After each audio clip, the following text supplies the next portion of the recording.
you think it's warm, try doing it in a robe.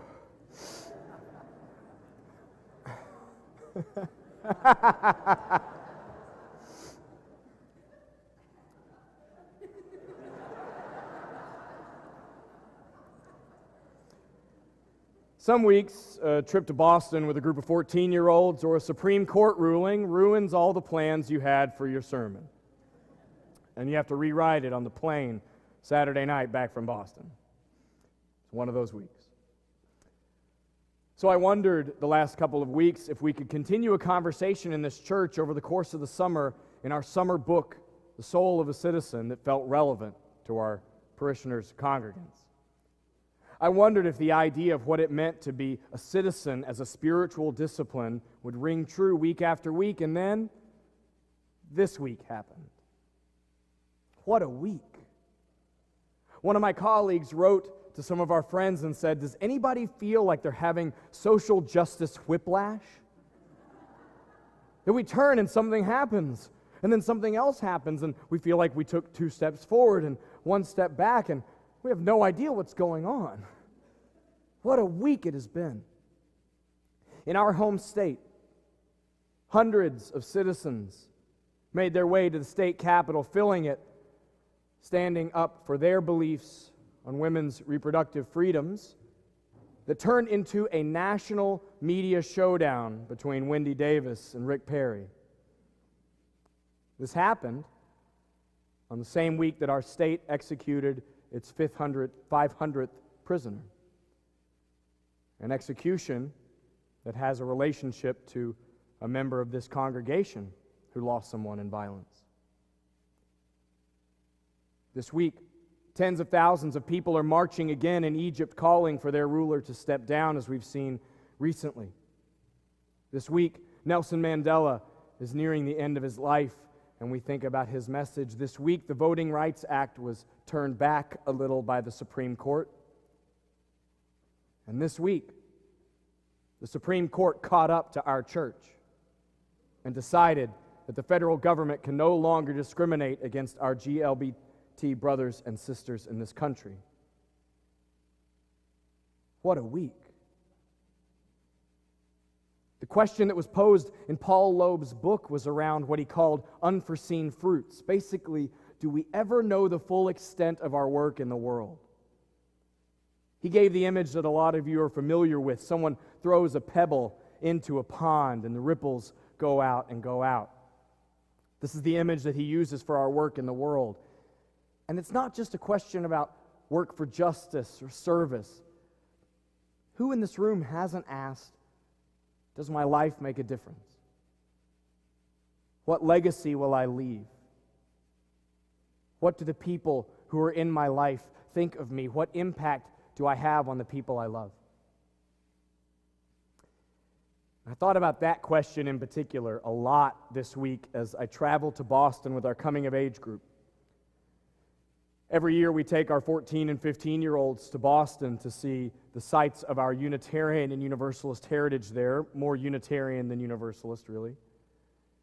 The Unitarians, people who believed that humans were innately good, with the capacity to reason, that it was the humanity of Jesus that was important. And the Universalists who believed that God so loved people that the message was, I love you and there's nothing you can do about it. That there was no hell waiting for anyone, that a loving deity could never do such a thing. These groups merged in 1961 to become the faith we have now. So the children said at the beginning of the trip what it was like for them to grow up in Dallas as Unitarian Universalists, often feeling like they were on the margins, that people didn't know who they were. And so we take them to see that the first parish of almost every town in Massachusetts is a Unitarian or Universalist church. We took them to the Massachusetts State House, and I showed them that every visible statue that you could see is of a Unitarian or Universalist social justice leader. We took them to the Old North Bridge, the site of the first battle of the American Revolutionary War, where William Emerson, the preacher at First Parish Concord, a Unitarian church, Emerson's granddad, watched as the battle took place. He was an ardent supporter of the patriot cause, After the revolution began, he joined as a chaplain and died from fever there. We took them to Walden Pond and sat by the water and read Thoreau's essays. We asked 14 and 15-year-olds what it meant to live deliberately, to find out if life is mean or good and what it means. We took them to the Old Manse, which was Emerson's granddad's house, where Emerson wrote his essay Nature, where Hawthorne and his wife rented a room there. They were such bad renters that they were kicked out for not paying their rent, and they had scribbled their names on the walls everywhere. We showed them the graves of Emerson, William Ellery Channing, Henry David Thoreau, and Louisa May Alcott, notable Unitarians of their time and ours. We talked about what it meant to live this life fully. I described to them, but for all of our heady ancestors, the Transcendentalists thought we had better be feeling our religion or it didn't happen. Emerson wrote in his journal 1 year after his wife had died that he went to her tomb and opened the coffin and had to see the body to remind himself that it was true. We stood in the place where Channing preached, where John Hancock and John Adams had put their hands on that pulpit and argued for our freedom and independence as a nation in our pulpits. I took them to the place of the Divinity School address that we read this morning. When I was a student at Harvard Divinity School, each of us took a Friday sermon to preach, and if you played your cards right, you timed it so that you would preach in the same pulpit where Emerson delivered his Divinity School address. Across the hall in the small chapel is a plaque with a quote from Emerson.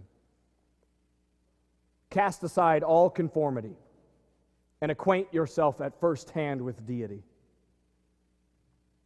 Now, for a new preacher, that makes you shake in your boots. When he showed up to give the Divinity School address, he was 35. He'd already left the ministry because he didn't feel like he could give communion to people. He didn't agree with it, and so he left his church in Boston. And he was the graduation speaker for a handful of young ministers, all Unitarian ministers, about 6 or 7 of them. And Emerson came in and did what you heard him do in the reading. He said bad things about the churches that he went to. He said that the Unitarian churches of his day were, quote, corpse cold. That's the way to make friends. He said that there were 2 problems. We were focusing too much on the person of Jesus, like he was the only person who ever learned anything. And second, that we didn't teach people that they had an infinite soul which drinks as deeply from the fountain of God as any other person who has ever lived.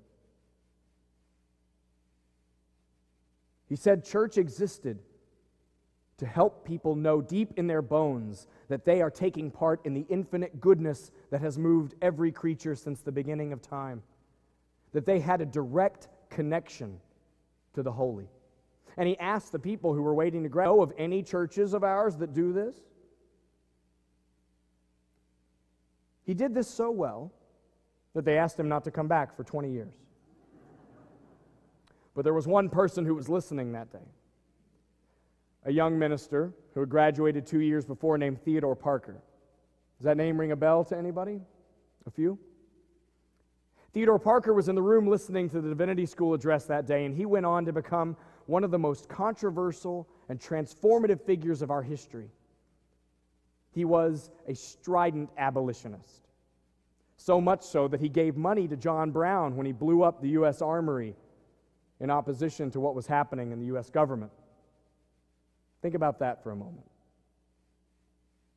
So much so that when the Fugitive Slave Act was made law, he hid fugitive slaves in his congregation. The story goes that he preached with his hand on the pulpit and one on a gun behind the pulpit to protect the lives of fugitive slaves that were members of his congregation. Don't worry. One of the stories goes that another Unitarian minister across town who supported the Fugitive Slave Act knew that some of his members had caught fugitive slaves and returned them to their owners in the South. Theodore Parker angrily attended one of his ministerial meetings pounded his fist on the table, and told them, "You are celebrating the sacrament of kidnapping." He looked the ministers in the room in the eye and said, "Your members are kidnapping my members." He became even more liberal theologically, to the point where he questioned whether or not we should be called a Christian denomination at all. He said the permanent truths are about ethical teachings, our connection with God, our duty to serve humanity. If we focus too much on one person or one teaching, it's the wrong thing. And he did this so well that he was kicked out of the American Unitarian Association of Ministers.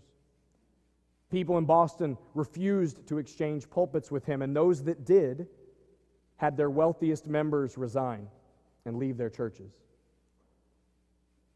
But over the course of some years, Theodore Parker amassed a congregation of almost 3,000 members in attendance on a Sunday morning. 3,000 people in attendance on a Sunday morning, with no microphones, mind you. Elizabeth Cady Stanton and Julia Ward Howe were members of his church. You may not have known his name, but you know his words. He's the one who wrote, "The arc of the moral universe is long, but it bends toward justice." And it's no surprise that King said those words, because the night before he wrote them, he was reading Theodore Parker's sermons. King attended Arlington Street Church when he was in graduate school, a Unitarian Universalist church. And he said that he would have been a Unitarian Universalist minister, except we did not have sufficient diversity for him to play a role in civil rights work. Theodore Parker also said the words, "A government for the people, by the people, and of the people." It's no coincidence that Abraham Lincoln and his speechwriters were reading Parker's sermons the evenings before they wrote those words. This is a man who in his own day was derided, called a heretic, kicked out of congregations with his wealthiest and most notable members telling him they would no longer support him, and now they make us read his sermons if you want to be a Unitarian Universalist minister. He died before the Civil War. He died before Abraham Lincoln was elected president and before emancipation. I wonder if he thought he would make a difference. We started off the Boston trip with people who had seen the result of their work. When we took the plane from Dallas to Boston, luckily we were on JetBlue and I could watch CNN the whole way because I was anticipating an announcement from the Supreme Court. I was glued to the cable news. And when we got the news that the Defense of Marriage Act had been overturned, I wanted to stand up and shout, and looking back, I wish I had. But when we got off the plane, we gathered the students around in the terminal and said, "You'll never guess what happened." I stupidly asked them, "Were any of you watching CNN the whole way down?" They looked at me like I had two heads. We told them that we had to celebrate. So we found that there was a large rally happening on the steps of City Hall and came. So we scrapped our plans for the evening, and we took these 14 and 15-year-olds to hear the stories of people who had seen progress in their time. The first couple to ever apply for a marriage license legally in the United States did so in Cambridge City Hall, and they were Unitarian Universalists. The first couple to be legally married in this country as a same-sex partnership were Unitarian Universalists in a Unitarian Universalist church. We heard from people who were there from the beginning. People who said over and over, "I had no idea that I would live to see this day." Tears streaming down the faces of people who thought that their love and their lives would never have legal equality. These were people we knew. These were ordinary people that a lot of us had met. So we were flying back to Dallas. It made me think about the effect that ordinary people have had on my life. Probably people who would never know it. I've told some of you about my grandmother. She was the quirky one in our family. She and I are the only two people in the last 4 or 5 generations that we know have gone to college. My grandmother was in college from the time she was 18 until her mid-60s. I don't know how many master's degrees she accumulated. My parents were pretty rock and roll people. My grandmother was a little more classical and jazz. And I remember going to her house that always smelled like coffee and old books. I would beg her to let me drink coffee when my parents weren't around. And I remember that she would make me a pot of decaf all for my own, and we would sit and read magazines in her kitchen, drinking decaf and talking. Jazz and public radio were always on in her house. And I remember one day there in particular in my room in the back, she had given me an LP of Bill Cosby's routine about Noah and the ark, where God is talking to Noah about the task he's supposed to accomplish, and Noah keeps saying, "You want me to do what?" I remember putting that record on and watching it spin and playing with a puzzle on the ground, and the sun was coming in, and laughing and laughing. I thought that was the funniest thing I had heard. My grandmother died when I was 15. This was a time in my life when I was a fundamentalist atheist.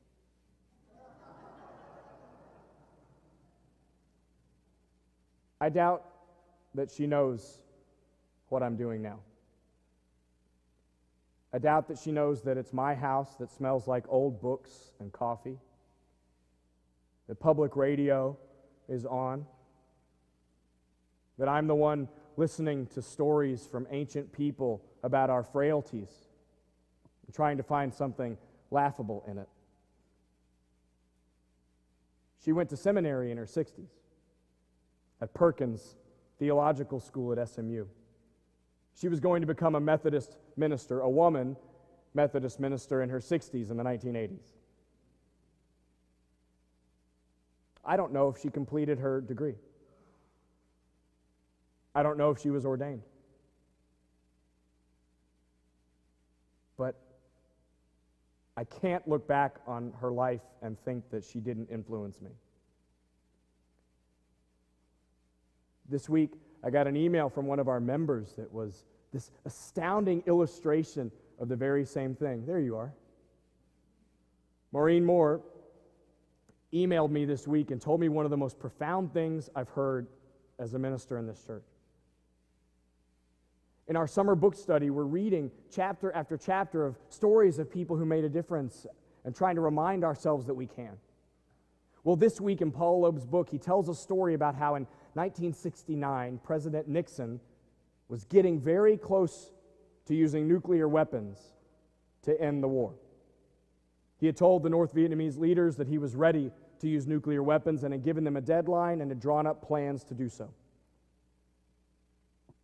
And weeks before that deadline, people came out by the thousands and marched in the streets. Sermons were given from pulpits decrying these activities. There were marches and sit-ins and boycotts. And when people asked President Nixon what he thought about these, he said, "I don't know, I haven't paid attention. I spent the day watching a football game."